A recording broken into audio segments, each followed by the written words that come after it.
Today's Olympic coverage is brought to you on Local 3 by Arby's. We have the meats. And by Warren & Griffin, your local 5-star law firm.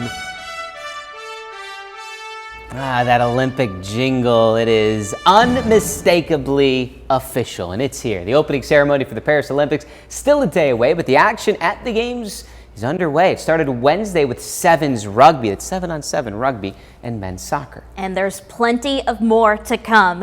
And NBC has the massive task of covering it all. Jay Gray joins us now live from Paris with a look at that effort. Jay, bonjour.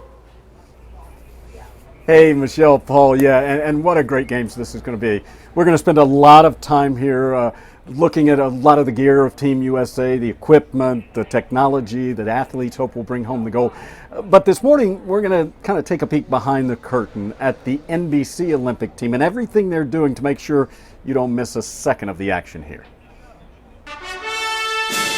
The iconic Parisian landmarks that will serve as venues for the Summer Games are polished and ready for prime time during a broadcast unlike any in the history of the Olympic Games. Nice little backdrop here, the Eiffel Tower. NBC airing an unprecedented 7,000 hours of coverage across its platform of networks and on Peacock streaming. This is the International Broadcast Center. This is NBC's home away from home, our forward operating base here in the Olympic host city. With 1,200 or so employees and 250,000 feet of fiber cables here in Paris, along with countless cameras, monitors, and microphones in place and ready to bring you all of the action. Rahimi scores! And that's only half of the NBC Olympic team. At NBC Sports International Broadcast Center in Stamford, Connecticut, about 1,800 people play a key role in the coverage. Half the control room is in Connecticut, half the control room is here in Paris. Those people work together like they're in the same building. With the Olympics playing out in the European time zone, most of the competition will be over by prime time in America.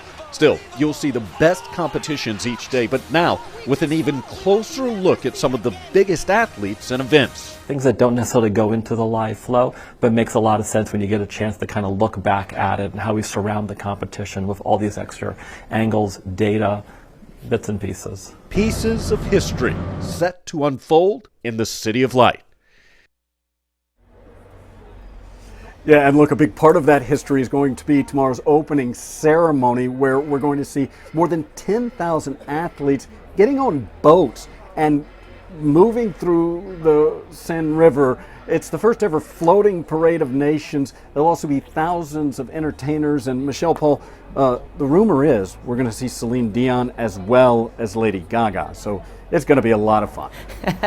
And I'll bet that just scratches the surface of the names we're going to recognize. Jay, enjoy your time in Paris. We love your coverage, man.